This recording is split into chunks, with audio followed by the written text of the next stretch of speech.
जो अक्टूबर मंथ में आपकी लाइफ में वेरी इंपॉर्टेंट है, बहुत जरूरी है। हमने परिवार देखे हैं जो हर वक्त दुखों में रहते हैं, क्रिश्चियन लाइव्स जो दुखों में हैं, नॉन क्रिश्चियंस लाइव्स जो पैसा है, सांसारिक सफलता है, लेकिन अंदर खालीपन है, अंदर अंधेरा है, अंदर पेन्स हैं, अंदर दुख हैं। वो क्या है जो उनकी लाइफ में, जो जिस चीज की कमी है कि उन चीजों के बावजूद भी उनकी लाइफ में वो फुलफिलमेंट नहीं है।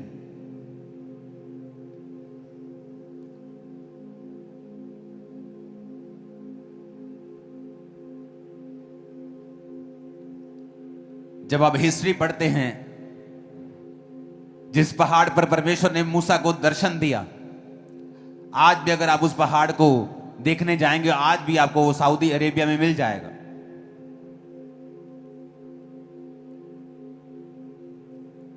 जहां पर नूह की औरत, लूत की औरत खंबा बन गई, वो आपको आज भी जगह मिल जाएगी। जहां नूह की किश्ती रुकी, आपको मिल जाएगी वो जगह। सब जगहें आपको मिल जाएंगी, लेकिन अदन के बाग को अब तक ढूंढा नहीं गया है। क्योंकि अदन का बाग, जिस जगह पर परमेश्वर ने आदम को रखा था, वो कोई सिर्फ सांसारिक जगह नहीं थी, वो फिजिकल जगह नहीं थी। जैसे खामरा एक फिजिकल जगह है जहां हम और आप मिलते हैं हर संडे थर्सडे। हम रोज यहां बैठते क्योंकि परमेश्वर ने हमें एक जगह दी है। सब जगहें बाइबल में डिफाइन की गई हैं और आज भी वहां हैं। यीशु मसीह जहां जी उठे, आज भी आप जहां वहां जाके देख सकते हो। जहां लाजर को जिवाया गया, आज देख सकते हो। जहां पर पतरस की सास को चंगा किया गया, वो घर चर्च आज भी आप देख सकते हो। वो मटके जहां पर यीशु मसीह ने दाखरस बनाया, वो आज भी आप देख सकते हो। लेकिन अदन का बाग कहां है? कोई इसे आज तक डिफाइन नहीं कर पाया। जहां पर आदम को रखा गया था, परमेश्वर ने आदम को रचा और अदन के बाग में रख दिया। आज तक अदन का बाग कहां है, लोगों को मालूम नहीं। बड़े बड़े थ्योरी, पीएचडी, डबल पीएचडी, क्या सब पढ़ लिया, लेकिन आज तक मालूम नहीं कर पाए अदन का बाग कहां था। क्योंकि अदन का बाग सिर्फ एक सांसारिक प्लेस, एक फिजिकल प्लेस, एक शारीरिक प्लेस नहीं है। अदन का बाग परमेश्वर की हुजूरी था, परमेश्वर की प्रेजेंस थी, जहां से उसको एक्सेस था। उसके पास चाबी थी कि वो परमेश्वर की प्रेजेंस में कभी भी जा सकता, उससे बात कर सकता है। जिस तरह याकूब जब जा रहा था, तो बाइबल कहती है जिस जगह वो सोया, उसने स्वर्गदूतों को नीचे उतरते और ऊपर चढ़ते हुए देखा। उसने कहा ये तो परमेश्वर का दरवाजा है और मैं वहां पर, यहां पर ये बनाऊंगा, वो बनाऊंगा। उसने वहां पर पत्थर इकट्ठे किए, वहां निशानी लगा दी, जहां पर वो परमेश्वर के विजिट को ले पाया।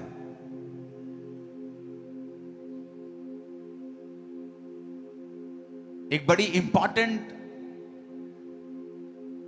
बात जो मैंने पढ़ी एक पुस्तक से, वो ये थे कि परमेश्वर ने उनको जो दिया था वो सिर्फ फिजिकल नहीं था, वो एक सांसारिक जगह नहीं थी, वो परमेश्वर की प्रेजेंस थी। आज भी जब आप परमेश्वर की हुजूरी को खोते हैं, आप बेचैन महसूस करते हैं। जब शैतान आपको पाप की ओर लेके जाता है और आप प्रभु की हुजूरी को खो देते हैं, आप लॉस्ट महसूस करते हैं।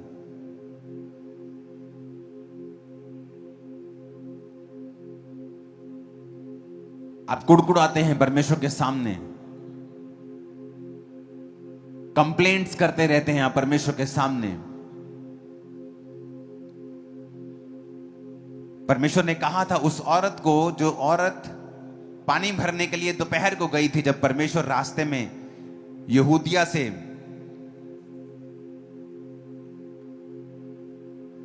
गलील जा रहे थे, तो सामरिया होकर परमेश्वर को जाना जरूरी था। यूहन्ना 4 तो लिखा, वो सामरिया के एक नगर में आया तो वहां पर कुएं के पास बैठ गया और एक औरत आई और जल भरने लगी दोपहर के समय।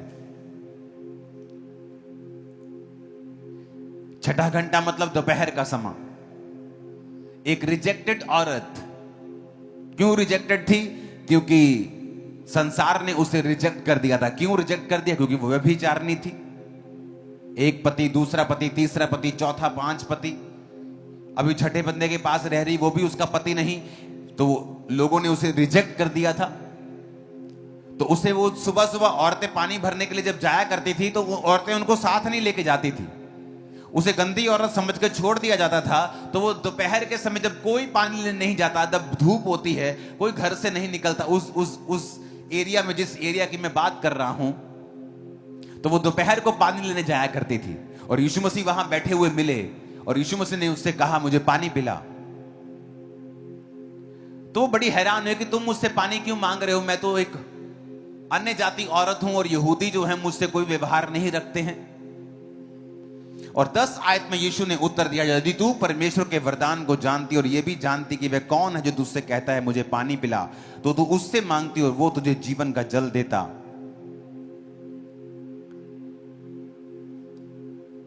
उस औरत ने कहा, प्रभु तेरे पास जल भरने के लिए तो कुछ नहीं है, फिर जल तू कहां से भरेगा? वो तेरे पास कहां से आया? तो 13 आयत में यीशु ने कहा, जो कोई ये जल पिएगा वो प्यासा होगा, परंतु जो कोई उस जल से जो मैं उसे दूंगा अनंत काल तक वो प्यासा ना होगा। परंतु जो जल मैं उसे दूंगा अगर वो उसे पिएगा तो उसमें से वो एक सोता बन जाएगा जो अनंत जीवन के लिए उमड़ता रहेगा। जीसस यहां बात कर रहे थे अपनी हुजूरी की, कि तुम जो पानी दे रही हो, तुम जो लंगर खिला रहे हो, उससे 2 मिनट के लिए पेट भर जाएगा, तुम्हारी चैरिटी हो जाएगी। जो तुम पानी पिला रहे हो, शबील पिला रहे हो, आज तुम चर्च के बाहर पियोगे पानी, तुम पानी पियोगे तुम्हें अच्छा लगेगा, लेकिन वो पानी फिर तुम्हें प्यासा कर देगा। थोड़ी देर में फिर तुम्हें प्यास लग जाएगी, फिर तुम्हें भूख लग जाएगी। जीसस ने कहा, मेरे पास कुछ और है तुम्हें पिलाने के लिए। अगर तुम उसे समझ जाओ, फिर तुम्हें ऐसा कुछ मिल जाएगा कि तुम अनंत काल तक कभी प्यासे नहीं होगे। मैंने बड़े बड़े सेलिब्रिटीज को प्यासे देखा है, क्योंकि उनके पास शारीरिक सफलता तो आ गई है, लेकिन अंदर वो खाली हैं, अंदर वो वैक्यूम महसूस करते हैं, अंदर अभी तक वो फुलफिल नहीं महसूस करते, अंदर अभी तक खाली है, अंदर अभी तक बेचैन है। बड़े बड़े लोग जो सिचुएशन, बड़ी बड़ी पोजीशंस के ऊपर हैं, लेकिन वो बता नहीं सकते उनके अंदर क्या चल रहा है, क्योंकि जीसस ने कहा, तुम ये जल पियोगे तो प्यासे रहोगे, ये रोटी खाओगे तो फिर भी भूखे रहोगे, पर मैं तुम्हें कुछ दे सकता हूं।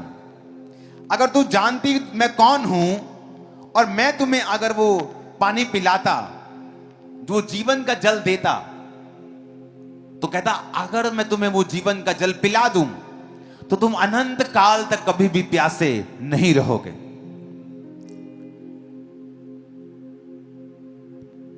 चौदह आयत में लिखा, जो कोई उस जल में से पिएगा जो मैं उसे दूंगा वो अनंत काल तक प्यासा ना होगा, अनंत काल तक प्यासा ना होगा। ऐसा कौन सा जल है? क्योंकि परमेश्वर अपनी हुजूरी की बात कर रहे थे। परमेश्वर ने कहा, तू जा अपने पति को बुला ले। कहती, मैं, मेरा पति नहीं। जीसस ने कहा, हां तू 5 पति कर चुके, जिसके पास तू अब है वो भी तेरा पति नहीं। जीसस उससे कह रहे थे कि वो प्रेजेंस जो आदम ने खो दी थी, उससे पहले बीमारियां नहीं थी, आंसू नहीं थे, बेचैनी नहीं होती थी, डिप्रेशन नहीं होता था, गरीबी नाम की कोई चीज नहीं थी, शैतान के अटैक नाम की कोई चीज नहीं थी, दुख नाम की कोई चीज नहीं थी, कंफ्यूजन नाम की कोई चीज नहीं थी, दुख नाम की, आंसू नाम की कोई चीज नहीं थी, डाइवोर्स नाम की कोई चीज नहीं थी। परमेश्वर ने एक परफेक्ट लाइफ दी थी आदम और हवा को, और अपनी हुजूरी उन्हें दी थी, क्योंकि जो मेन एटमॉस्फेयर जिसमें आदम और हवा को रहना था वो परमेश्वर की हुजूरी थी। आप मछली को पानी के बाहर निकालेंगे, मछली मर जाएगी, क्योंकि वो वहां नहीं रह सकती है, क्योंकि उसको पानी के अंदर रहने के लिए रचा गया है। उसका एटमॉस्फेयर ही वही है कि वो पानी के अंदर ही रहती है। पानी के बाहर कुछ मछलियां सांस ले सकती हैं, लेकिन पानी के बिना जी नहीं सकती। मोस्टली 99% मछलियां पानी के अंदर ही सांस लेती हैं और वहीं रहती हैं, अगर बाहर निकालते तो मर जाती हैं। लेकिन वो पानी के एटमॉस्फेयर में जीने के लिए रची गई हैं। आप लोग रचे गए थे परमेश्वर की हुजूरी के अंदर जीने के लिए। इसलिए जब परमेश्वर की हुजूरी के अंदर लोग जीते थे, आदम जीता था, उसको कोई बीमारी के लिए प्रार्थना करने की जरूरत नहीं थी। आदम को कुछ भी करने की जरूरत नहीं थी, सब कुछ स्मूथ चल रहा था, सब कुछ भला चल रहा था। लेकिन बाइबल कहती जब उन्होंने अपराध किया, पाप किया और परमेश्वर की प्रेजेंस उनकी जिंदगियों से चली गई, उसके बाद क्या हुआ? उसके बाद उनकी जिंदगियों में श्राप आए, आदम की संतान ने एक दूसरे को मारा, मर्डर आए, कत्ल आए, अपराध आया, व्यभिचार आया। परमेश्वर की आज्ञा की उल्लंघना करने के बाद वो सब आया जो उनकी जिंदगियों में नहीं होना चाहिए था। जिस तरह मछली की जिंदगी में वो मौत नहीं आ सकती जब तक आप उसको पानी के बाहर नहीं निकालेंगे, क्योंकि वो पानी में रहने के लिए बनाई गई है। जीसस उससे ये कह रहे थे कि मैं अगर तेरे को वो जीवन जल दे दूंगा तो तू प्यासी नहीं रहेगी। तू पति कर चुकी है, तू व्यभिचार कर चुकी है, फिर भी तू प्यासी है, क्योंकि वो औरत के अंदर क्या चल रहा था वो औरत को मालूम था। वो खालीपन, वो अकेलापन, वो एक बेचैनी जो परमेश्वर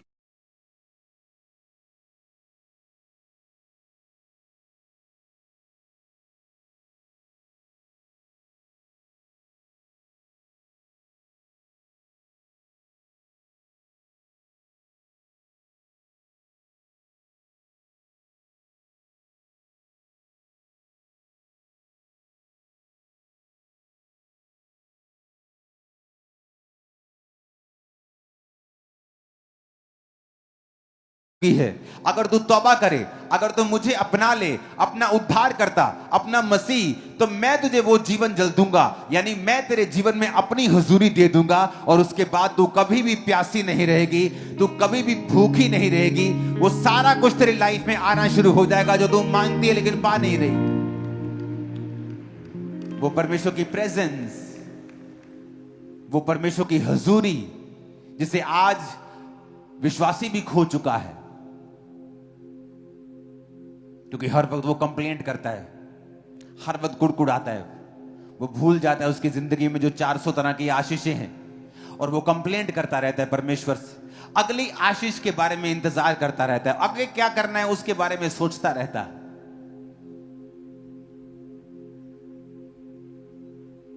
जब आप सुबह उठे वर्शिप करें, और जब वर्शिप कर रहे हो तो थैंक्स गिविंग के साथ वर्शिप करें। ये मेरा एक्सपीरियंस है, मेरी लाइफ का पर्सनल एक्सपीरियंस है। वर्शिप करें, उसमें प्रार्थना याद आई तो प्रार्थनाएं मत करें, वर्शिप करें खुदाबंद की कि वो महान है। वो जैसा भी गीत आप लगा के वर्शिप कर रहे हैं या अपने होठों से कर रहे हैं, और थैंक्स करें परमेश्वर को। बाइबल कहती है वो तुम्हारी स्तुतियों के अंदर विराजमान है। कई बार आप परमेश्वर में होते हैं लेकिन फिर भी परमेश्वर की प्रेजेंस को आप अपनी जिंदगी में खो चुके होते हैं। आप क्रिश्चियन होते हुए भी उस प्रेजेंस को खो चुके होते हैं, डिस्ट्रैक्शन की वजह से, प्रार्थना ना करने की वजह से, बाइबल ना पढ़ने की वजह से। आप उसकी हुजूरी को आप खो चुके होते हैं, क्योंकि आप कंप्लेंट्स करते हैं, हर वक्त मरमर करते हैं, आप हर वक्त कुड़कुड़ाते हैं, इसलिए परमेश्वर की हुजूरी आपकी लाइफ में नहीं रहती।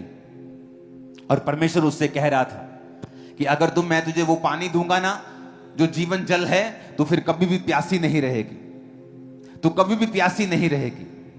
एक क्रिश्चियन होने के नाते परमेश्वर का आनंद, परमेश्वर की ताकत, परमेश्वर की ब्लेसिंग हमेशा आपकी लाइफ पर होनी चाहिए 24 घंटे। एक क्रिश्चियन होने के नाते आपके घरों में परमेश्वर का आनंद होना चाहिए। आज क्यों नहीं है? क्योंकि जहां परमेश्वर की हुजूरी नहीं होगी वहां ये चीजें नहीं होंगी। तो आपको कई बार वो एटमॉस्फेयर खुद भी बनाना पड़ता है। आप मछली लेके आते हैं बाजार से, तो आपको फिश टैंक रखना पड़ता है। अगर आप उस मछली को पालना चाहते हैं तो फिश टैंक में वो पलती, आपको उसके लिए एटमॉस्फेयर तैयार करना पड़ता है। तो परमेश्वर की प्रेजेंस के लिए भी आपको एटमॉस्फेयर रेडी करना पड़ता है। परमेश्वर ने आदम को बनाया, पूरा माहौल बनाया, एटमॉस्फेयर बनाया। उसने सूर्य, चांद, उसने सारा चीजें, सारी पृथ्वी, पेड़ पौधे, जंतु, मछलियां सब बनाया और आदम को बना के उस एटमॉस्फेयर में रख दिया। परमेश्वर आपके जीवन में जब होगा, आनंद होगा, शांति होगी, बरकत होगी, ताकत होगी, कमजोरी नहीं होगी, डर नहीं होगा। लेकिन परमेश्वर की प्रेजेंस को कैसे अपनी लाइफ में लाया जाए, कैसे उस एटमॉस्फेयर को क्रिएट किया जाए, कैसे उस जीवन जल को रिसीव किया जाए कि आप भी परमेश्वर की वही हुजूरी में रह सकें जो परमेश्वर ने आदम को दी थी। पहली बात तौबा करना अपने गुनाहों से, अपने पापों से। इसलिए परमेश्वर ने कहा था, यदि तू जानती तू किससे मांग रही है, तू जानती अगर मैं कौन हूं तो तू मुझसे मांगती। तो अपने पति को, जो तेरा पति है भी नहीं, उसे व्यभिचार को छोड़ के तो मुझसे मांगती। जब आप तौबा करते हैं, आप प्रभु की प्रेजेंस में वापस चले जाते हैं। जब आप परमेश्वर की प्रेजेंस में वापस चले जाते हैं, जिस तरह मछली को पानी में अंदर जाके फिर तसल्ली मिलती है जब उसे बाहर निकाल लिया जाता है और वो तड़पती है, जब वो पानी के अंदर जाती है तब उसे रिलैक्सेशन मिलती है, उसे सुकून मिलता है, वैसे ही सुकून आपकी लाइफ में आना शुरू होता है। आप समझना शुरू करते हैं, हाँ मैं क्यों बेचैन था, क्यों मेरी लाइफ में ये दिक्कतें थी, क्यों मेरी फैमिली में ये प्रॉब्लम्स थी, क्यों मेरे जीवन में ये सारी दिक्कतें, ये सारे श्राप चल रहे थे, क्योंकि मैं प्रभु की हुजूरी से दूर था। फिर आपका परमेश्वर एक ही होता है, 10 परमेश्वर नहीं होते। 10 जगह आप सिरों को नहीं झुकाते हैं, हर जगह सब कुछ नहीं खाते आप परमेश्वर में वफादार रहते हैं, आप प्रभु के साथ अंग संग रहते हैं। और आपको मालूम होता है कि मैं परमेश्वर की प्रेजेंस में अगर रहूंगा तो ये सारी चीजें, सारी बरकतें, ये शांति, ये आनंद, ये परमेश्वर की प्रेजेंस की सारी सुरक्षा परमेश्वर की मेरे जीवन में रहेगी। तो आपको वो एटमॉस्फेयर क्रिएट करना पड़ेगा। कैसे होगा? तौबा के साथ। शैतान क्या चाहता है? वो चाहता है कुछ भी करे, आप मसीह में नहीं, कोई आपको भाव नहीं देता। जैसे आप क्रिश्चियन बनते हैं,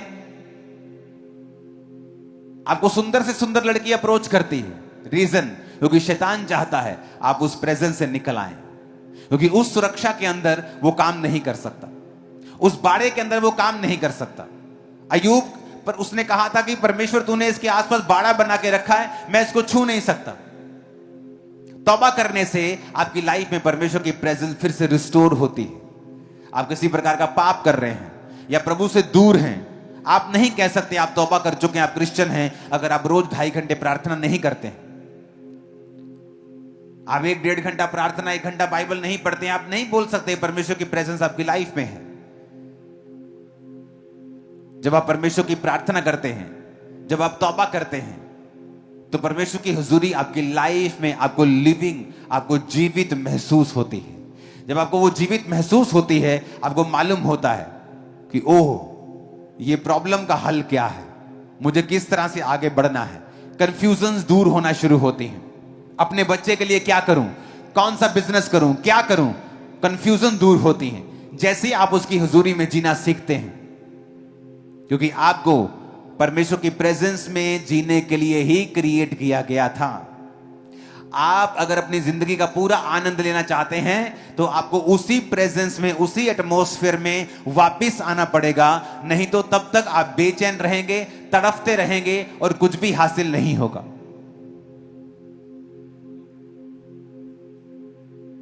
वो स्तुतियों पर विराजमान है।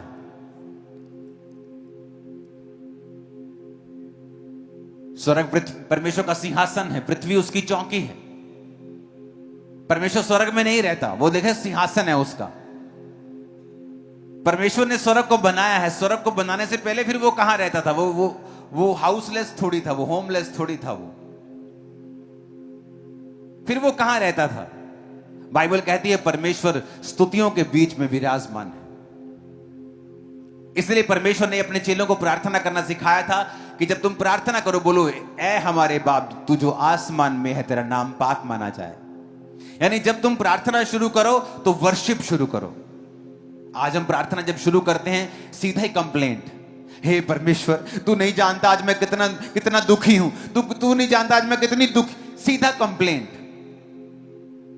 और परमेश्वर की हम बोल लेते हैं, हम कंप्लेंट कर लेते हैं, प्रार्थना कर लेते हैं, और क्या देखते हैं? हमारे जीवन में कुछ भी बदला नहीं। सिर्फ मन की भड़ास हमने निकाली है और कुछ भी बदलाव हमारी जिंदगी में नहीं हुआ है। जब तक हम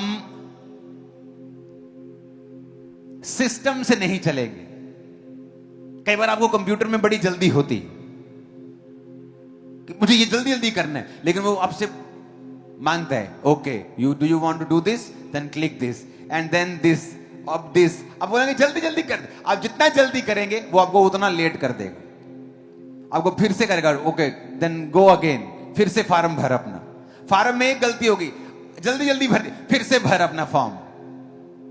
वो और फ्रस्ट्रेटिंग होता जाता है प्रोसेस, क्योंकि आप और जल्दी करना चाहते हैं। आप बैठते कंप्लेंट करना चाहते हैं, आप प्रभु को बताना चाहते हैं कि आपके बेटे ने आज आपको गाली दी है, आपके आपके आपके हस्बैंड ने शराब पी के आपको उसको मालूम है, वो अंधा अंधा थोड़ी है, वो उसने आपको आंखें दी, उसको पता है कि आपके हस्बैंड ने आज आपको गाली दी है, उसको पता है कि आज आपके बिजनेस में आपका बैड डे था, उसको पता है।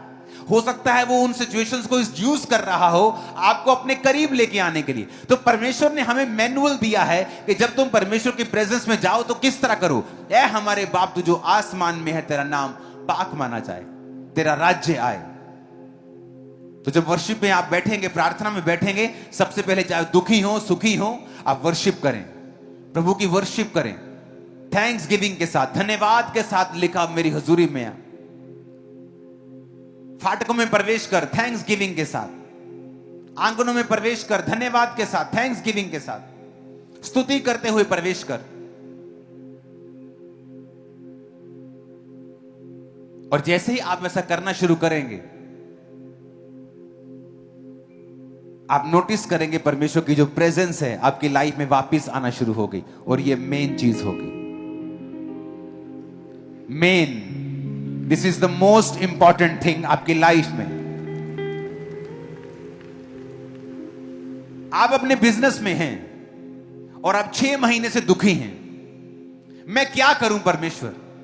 आप क्रिश्चियन हैं, आप गुड मैन हैं, अच्छे आदमी हैं, फिर भी आप सफर कर रहे हैं। आप क्रिश्चियन हैं, गुड गर्ल, फिर भी आप सफर कर रही हैं अपनी बीमारी में। आपको सीखना पड़ेगा किस तरह से आपको बाहर आना है, इसको प्लेन करना। आपको सीखना पड़ेगा आपको कैसे बाहर आना है इन चीजों से। केवल प्रभु की हजूरी है जो आपको एक लेवल से आपको हायर लेवल पे लेके जा सकती है। सिर्फ प्रभु की प्रेजेंस है वो जो कर सकती है। आपको ये मालूम होना चाहिए।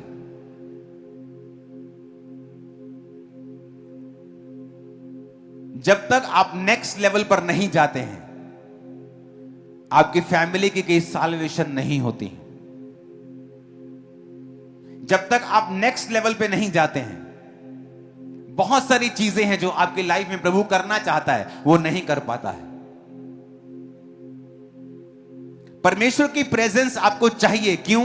क्योंकि जिस तरह मछली को पानी चाहिए, आपको प्रभु की हुजूरी चाहिए राइट वे में ऑपरेट करने के लिए। Right way to operate in my business, मुझे प्रभु की प्रेजेंस चाहिए। मुझे अपने काम में सही तरह से काम करने के लिए प्रभु की प्रेजेंस चाहिए। लोग सोचते हैं मुझे प्रेजेंस चाहिए तालियां बजाने, आत्मा उतरता ना तालियां बजाने के लिए, लेकिन जब मैं अपने सिलेंडर बेचने जाऊंगा ना, मुझे प्रेजेंस की जरूरत नहीं है। और वहीं वो धोखा खाते हैं और वहीं शैतान उनको धोखा देता है और वचन पूरा होता है, अज्ञानता के कारण मेरी प्रजा बंधुआई में जाती है। और जब वो अपने बिजनेस में परमेश्वर के वचन के अनुसार नहीं चलता और उस अन आज्ञाकारिता के वजह से उसकी जिंदगी में दूसरे बंधन रहते हैं, तो वो कंफ्यूज रहता है कि मैं चर्च जाता हूं, आत्मा भी मुझ पे उतरता है, लेकिन मेरी लाइफ में ये मुश्किलें क्यों नहीं हल हो रही? क्योंकि आपको परमेश्वर की हुजूरी को हर जगह कैरी करना है, क्योंकि आप बनाए ही उस चीज के लिए गए हैं। अगर मछली को खाना खाना है, पानी में ही खाना है। उसको बाथरूम करना है तो पानी में ही करना है। उसको कहीं दूसरी मछली से मिलने जाना है तो पानी में ही जाना है। उसको हर चीज पानी में ही करनी है, क्योंकि उसको उसी चीज के लिए बनाया गया है।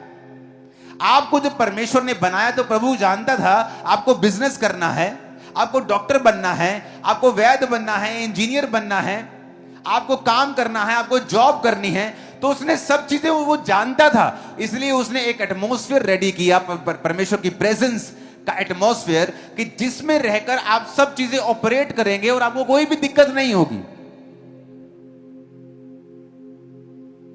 लेकिन जैसे ही आप उस एटमॉस्फेयर से बाहर आएंगे, आप स्ट्रगल करेंगे, आप स्ट्रगल करेंगे, फिर आप नए नए कोट बनाएंगे। जिंदगी एक संघर्ष है, जिंदगी दुखों का मेला है।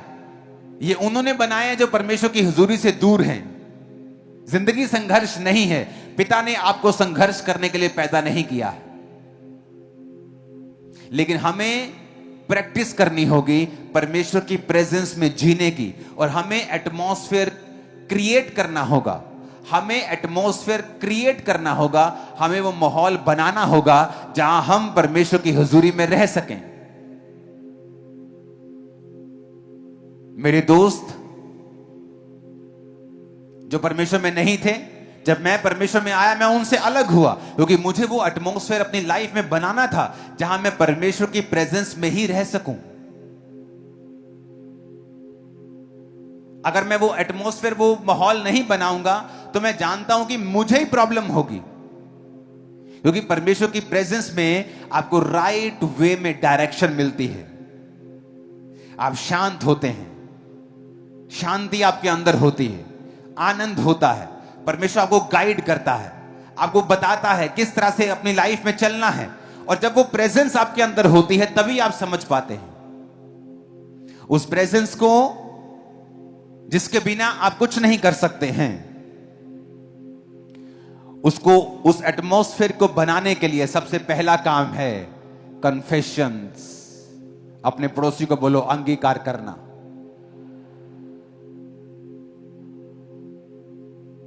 फिर से बोलो अपने पड़ोसी को,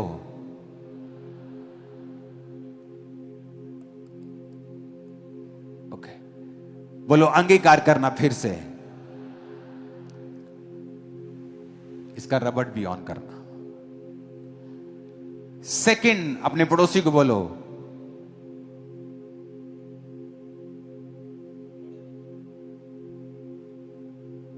वर्शिप से शुरुआत करना। फिर से बोलो अपने पड़ोसी को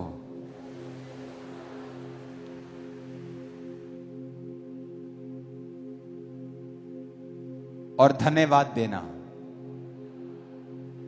फिर से बोलो अपने पड़ोसी को। जब आप परमेश्वर के प्रेजेंस को पाना चाहते हैं अपनी लाइफ में, ऐसा कोई पाप नहीं होना चाहिए जो आपने अंगीकार नहीं किया है, या आप जानबूझ के जिस पाप में रह रहे हैं, अगर आपकी लाइफ में वो है, आप लाखों चंदा देने वाले हों, करोड़ों चंदा देने वाले हों, चर्च में ऊंची आवाज में आमीन बोलने वाले हों, कोई काम नहीं आने वाला वो आपके। कन्फेस करना, जब आप प्रार्थना में जाएं तो कभी भी गलती ना करें कि जाते ही कंप्लेंट करके, जाते ही राशन लिस्ट की तरह परमेश्वर को अपनी राशन लिस्ट दे दें। कभी ऐसा मत करें। वर्शिप से स्टार्ट करें और थैंक्स गिविंग दें। जो आपके पास है उसके कोड़ों के लिए, उसके लहू के लिए, आप स्वर्ग के अधिकारी हैं उन चीजों के लिए। हमेशा प्रार्थना में जब जाएं तो थैंक्स गिविंग के साथ, वर्शिप के साथ स्टार्ट करें। प्रार्थना करें with prayer, with Bible reading. मैंने उन लोगों को हमेशा बैलेंस देखा है जो प्रार्थना और बाइबल इकट्ठी करते हैं। जब उन्होंने बाइबल पढ़ी तो प्रार्थना करते हैं, जब प्रार्थना पढ़ी उसके बाद बाइबल पढ़ते हैं। ये बेस्ट कॉम्बिनेशन है। इमेजिन करो आप अकेले चावल खा रहे हैं और रात को सिर्फ दाल खा रहे हैं, और जब आप दाल चावल इकट्ठे खाते हैं उसका असर और अकेले चावल खाने का असर आपको उस जिस तरह ये महसूस हो रहा है ना, उससे कई लाख करोड़ गुना बाइबल पढ़े बिना, प्रार्थना और प्रार्थना के बिना बाइबल, ये वही है चीज है। अगर आपको प्रॉपर न्यूट्रिएंट्स चाहिए अपनी आत्मा के लिए, प्रॉपर आपको खाना चाहिए अपनी सोल के लिए, तो जब बाइबल पढ़ें तब प्रार्थना करें। जब प्रार्थना कर रहे हैं उसके बाद बाइबल पढ़ें, एंड में फिर प्रार्थना करें, एंड में फिर वर्शिप करें। वर्शिप से शुरुआत करें, वर्शिप से एंड करें। ऊंची आवाज में बोलो हालेलुया।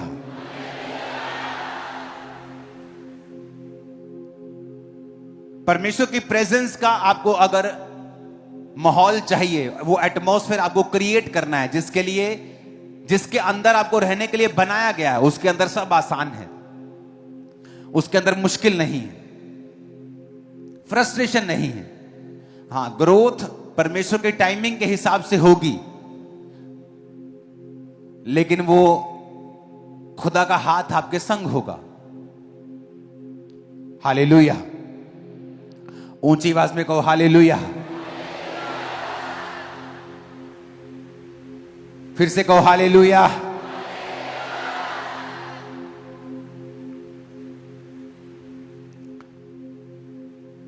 अगर आपने एटमॉस्फेयर को नहीं बनाया, इमेजिन करो आप अपने घर में हैं और 24 घंटे आपके घर में टीवी चल रहे हैं, 24 घंटे आपके घर में टीवी ऑन है। मैंने विश्वासी देखे 24 घंटे टीवी ऑन है, उनके उनके उनके जो लॉबी है वहां टीवी ऑन है हर टाइम। कभी वहां कलर्स चल रहा है, कभी वहां सोनी चल रहा है, एवरी टाइम। आपको लगता है परमेश्वर की हुजूरी वहां रहेगी? आप कोई प्रोग्राम देख रहे हैं और जैसे आपको लगता है कि नहीं ये प्रोग्राम गलत है, आप उसे बंद कर दें कि नहीं ये मैसेज गलत जा रहा है मेरे स्पिरिट के अंदर, क्योंकि आपको परमेश्वर की प्रेजेंस उस माहौल में रहना है। और शैतान का यही काम रहता है कि आपको उस माहौल से बाहर निकाला जाए, उस प्रेजेंस से आपको बाहर निकाला जाए। आप 10 दोस्तों में खड़े हैं और गाली चल रही है और गलत मजाक चल रहा है और लड़कियां छेड़ी जा रही हैं, आप परमेश्वर की प्रेजेंस को खो रहे हैं और आपको मालूम नहीं, क्योंकि परमेश्वर के आने की आवाज आती है, जाने की आवाज नहीं आती। और शैतान को पता है कि ये प्रेजेंस ही है जो आपको आगे लेके जाएगी, आपको सुरक्षित रखेगी। आपकी सुरक्षित रहने का जो आपकी इंश्योरेंस है ना, जो आपकी इंश्योरेंस है वो परमेश्वर की हुजूरी है। आपकी गाड़ी का एक्सीडेंट हो ना हो, चाहे 10 साल ना हो, अगर खरोंच लग गई, अगर टेल लाइट टूट गई, अगर वो 50,000 की है तो इंश्योरेंस वाले इंश्योरेंस मांगेंगे, नहीं है तो पे करना पड़ेगा। तो वचन में लिखा है जो परम प्रधान के छाए हुए स्थान में बैठा रहे वो सर्वशक्तिमान की छाया में ठिकाना पाएगा। यानी जो कोई परमेश्वर के छाए स्थान में होगा, यानी उसकी हुजूरी के अंदर होगा, वो उसकी सुरक्षा को पाएगा, उसके डिफेंस को पाएगा। परमेश्वर के दूत उसके लिए काम करेंगे। तो ये कंडीशनल है, सबके लिए नहीं है। तो शैतान ये चाहता है कि तुम उसके छाए हुए स्थान से बाहर निकलो ताकि सुरक्षा तुम्हारे जीवन में ना रहे। एक्सीडेंट आज ना हो, चाहे 5 साल में हो, तो जब होगा तो वो नुकसान करेगा, लेकिन अगर इंश्योरेंस होगी तो वो नुकसान नहीं होता। तो परमेश्वर की हुजूरी तुम्हारी इंश्योरेंस है। अपने पड़ोसी से पूछो तुम्हारी इंश्योरेंस हुई है कि नहीं? परमेश्वर की आत्मा तुम्हारी जिंदगी में है कि नहीं? अगर नहीं है तो आज उसे इनवाइट करो, उसे पाकर जाओ, क्योंकि वो भी तुम्हारे अंदर आने के लिए तैयार है। आमीन। इमेजिन करो एक औरत जो रिजेक्टेड है। मैंने परमेश्वर की किंगडम में देखा है, मोस्टली जिसको दुनिया ने रिजेक्ट किया है, परमेश्वर ने उसे गले से लगाया है और बड़ा काम किया है उसके द्वारा। मोस्टली मैंने देखा है। कई बार जब परिवार, जब लोग आपको रिजेक्ट करते हैं, आपको दुखी नहीं होना चाहिए, क्योंकि परमेश्वर कुछ बड़ा काम आपकी लाइफ में करने वाला है। रिजेक्शन कर्स नहीं है। जब परमेश्वर की हुजूरी आपकी लाइफ में होती है ना, तो रिजेक्शन एक ब्लेसिंग है आप लोगों के लिए। अपने पड़ोसी को फिर से कहो, अंगीकार करना है, वर्शिप से स्टार्ट करना है और उसको धन्यवाद देना है, प्रार्थना करनी है और बाइबल साथ ही पढ़नी है। आमीन, आमीन। फास्टिंग करनी है, चौथा। बाकी पॉइंट्स हम डिस्कस करते रहेंगे अगली मीटिंग्स में, क्योंकि परमेश्वर की प्रेजेंस के बारे में मैं आपसे बात करने वाला हूं। अगर ये रिस्टोर हो गई, अगर आपको उसमें जीना आ गया, आपने इसमें जीना सीख लिया, किसी और चीज की जरूरत आपको नहीं होगी। ये मोस्ट इंपॉर्टेंट चीज है आप लोगों के लिए। अगर आपको शरीर के काम तंग करते हैं, व्यभिचार तंग करता है, पाप तंग करता है, गंदी आदत तंग करती है, फास्टिंग करो। अपने शरीर को अंडर सब्जेक्ट, एक अथॉरिटी के नीचे लाओ। अपने शरीर को बताओ कि तुम इसके बंधे हुए नहीं हो। तुम इसको वो खाने को नहीं दोगे जो ये मांग रहा है, वो देखने को नहीं दोगे जो ये देखने के लिए मांग रहा है। तुम उसको अथॉरिटी के नीचे लेके आओगे और फास्टिंग उसमें हेल्प करती है। जो तुम्हारी परमेश्वर की इच्छाएं हैं, फास्टिंग हेल्प करती है कि तुम उन आत्मिक इच्छाओं को परमेश्वर में पूरा कर सको। फास्टिंग हेल्प करती है कि उन इच्छाओं को जो परमेश्वर ने तुम्हारे अंदर डाली हैं अपनी ही डिवाइन विल से, और तुम भी उन्हें पूरा करने की आशा रखते हो, तो फास्टिंग आपकी हेल्प करेगी कि आप उन इच्छाओं को पूरा कर सके जो परमेश्वर ने आपके हृदय में अपनी मर्जी से रखी हैं। उसकी वजह से आपका शरीर जो आपका साथ नहीं देता, प्रार्थना करने का मन नहीं करता, प्रार्थना करने समय डिस्ट्रैक्शन फील होती है, आप जब फास्टिंग करेंगे आप इन बंधनों को तोड़ सकते हैं। अपने पड़ोसी को बोलो, अंगीकार कर, माहौल बना, वातावरण बना, एटमॉस्फेयर बना, तबा कर, वर्शिप से शुरुआत कर और धन्यवाद परमेश्वर को दे। प्रार्थना कर, बाइबल पढ़ और फास्टिंग कर।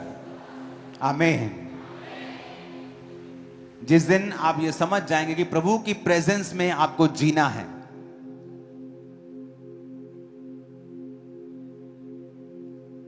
मैंने आपको कहा था कि क्यों जीसस क्राइस्ट की लाइफ में जब मरियम ने कहा कि बेटा कुछ कर, दाखरस कम हो गया, क्योंकि वो जानती थी कि ये मिरेकल करता है। आप जब परमेश्वर की प्रेजेंस में रोज जीते हैं ना, एवरीडे आप उसकी प्रेजेंस में जीते हैं और आपको उस प्रेजेंस में जीने का आपका एक जीवन बन गया है। मैं आपको प्रॉमिस करता हूं, आप जहां भी जाएंगे, किधर भी, वहां मिरेकल्स होंगे खुदाबंद के। आप जहां भी जाएंगे, आप जिस देश में जाएंगे वहां कुछ होगा जो पहले कभी नहीं हुआ। आप जहां भी जाएंगे कुछ ऐसा होगा जो पहले कभी नहीं हुआ। लोगों को निशानी मिलेगी कि परमेश्वर की प्रेजेंस इस व्यक्ति के साथ है। आप अपने रिश्तेदार के पास जाएंगे, कुछ होगा। अपने दोस्त सहेली से बात करेंगी आप, कुछ होगा। जब परमेश्वर की प्रेजेंस, आप कमरे में चले जाओ और रात को स्विच ऑफ करो, ऑन करो, ऑफ करो, आपको मजा ही नहीं आएगा। आपको बोलेगा यार तो ऑन कर दे, या तो खत्म कर दे, या बंद कर दे, चला दे, क्या आंखों में चप चप कर रहा है तू। उसी तरह से परमेश्वर भी कई बार आपकी लाइफ से निराश होता है। एक दिन आप प्रभु की प्रेजेंस में होते हैं, दूसरे दिन पाप में होते हैं, एक दिन फिर तौबा करके प्रेजेंस में होते हैं, फिर पाप में होते हैं। आप उसी लाइट की तरह जो आप बंद बुझ हो रही, बार बार बंद कर रहे हैं, चला रहे हैं, बंद कर रहे हैं, चला रहे हैं, चला रहे हैं, बंद कर रहे हैं। आपको एक रोशनी में चलना सीखना होगा कि आप परमेश्वर की प्रेजेंस को आपने पा लिया, अब आप पाप नहीं करेंगे, आप परमेश्वर की प्रेजेंस में रहेंगे, आप थैंक्स गिविंग करेंगे, आप कुड़कुड़ाएंगे नहीं परमेश्वर के सामने, आप परमेश्वर में भरोसा रखेंगे। फिर आप देखेंगे किस तरह से परमेश्वर आपकी लाइफ में काम करता है। हालेलुया। फिर मैंने कहा आप जहां जाएंगे खुदा का फेवर आपके साथ होगा। आप बिजनेस करेंगे वो आपके साथ होगा।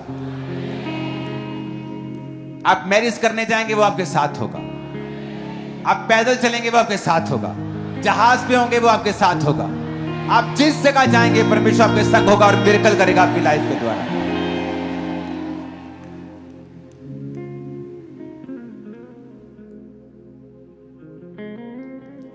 हालेलुया। तैयार हो उसकी प्रेजेंस में जीने के लिए? आज पास्टर्स उसकी प्रेजेंस के बिना है। Visit visit visit visit visit visit visit, prayer की नहीं, विजिट ही करते रह गए, या तो प्रेयर ही करते रह गए, लोगों को ध्यान ही नहीं दिया। हमें बैलेंस रखना परमेश्वर ने सिखाया है। हालेलुया। जब परमेश्वर की हुजूरी आपकी लाइफ पे नहीं होगी, मूसा जानता था कि परमेश्वर की प्रेजेंस को वो कैरी करता है। इमेजिन करो, मूसा के अंदर अगर परमेश्वर की हुजूरी ना होती, इधर 15 लाख लोग बैठे हैं, उधर सामने समुद्र है, उधर पीछे फिरौन आ गया। इमेजिन करो मूसा की हालत, लोगों की हालत क्या होती अगर मूसा के अंदर परमेश्वर की प्रेजेंस ना होती। इमेजिन करो, मुझे आपको लीड करना है और अगर मेरे अंदर परमेश्वर की प्रेजेंस ना हो, आपकी जीवन कैसे होंगे? आप इमेजिन करो। बाइबल कहती है मूसा ने लोगों को ठहराया जो लोगों के मसलों को हल करते थे। मूसा तंबू में रह के प्रार्थना करता था और लोगों को परमेश्वर के वचन सुनाता था और मालूम होता था कि हां, वाकई इस जगह के ऊपर, इजराइल के ऊपर परमेश्वर की हुजूरी है। अपनी लाइफ के सारे गलत काम त्याग दो, क्योंकि एंड में आपको सिर्फ निराशा होगी। हर फ्रेंडशिप, फ्रेंड के पीछे एंड लगता है। वो कितना मर्जी पक्का क्यों ना हो, उसके पीछे एंड लगता है। एक फैमिली के पीछे एंड नहीं लगता। एक परमेश्वर, उसकी प्रेजेंस, उसकी हुजूरी, हर चीज का एंड हो जाएगा। आपका बेस्ट फ्रेंड आपको निराश कर देगा एक दिन। आप सोचेंगे कि ये मेरा दोस्त है, ये मेरी हेल्प करेगा, पर आप निराश होंगे और आपको लगेगा शायद प्रभु का फेवर आप पे नहीं है, शायद परमेश्वर की अनुग्रह आप पे नहीं है। परमेश्वर कहता नहीं, मेरा अनुग्रह तेरे ऊपर है, लेकिन मैं चाहता हूं कि तू सिर्फ मेरी ओर देखे। तेरी सुरक्षा का भरोसा सिर्फ मैं होना चाहिए और मैं तेरे लिए रास्ता निकालूंगा।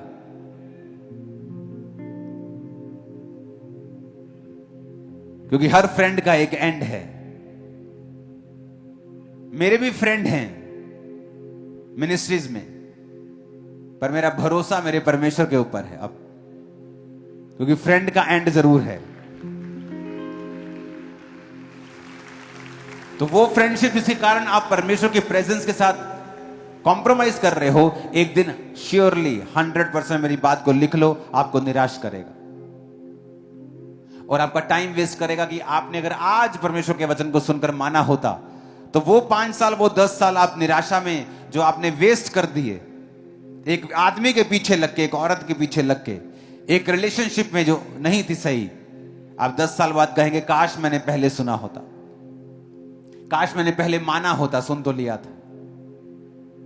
अपने हाथों को उठाओ, कहो खुदाबंद मैं अंगीकार करता हूं।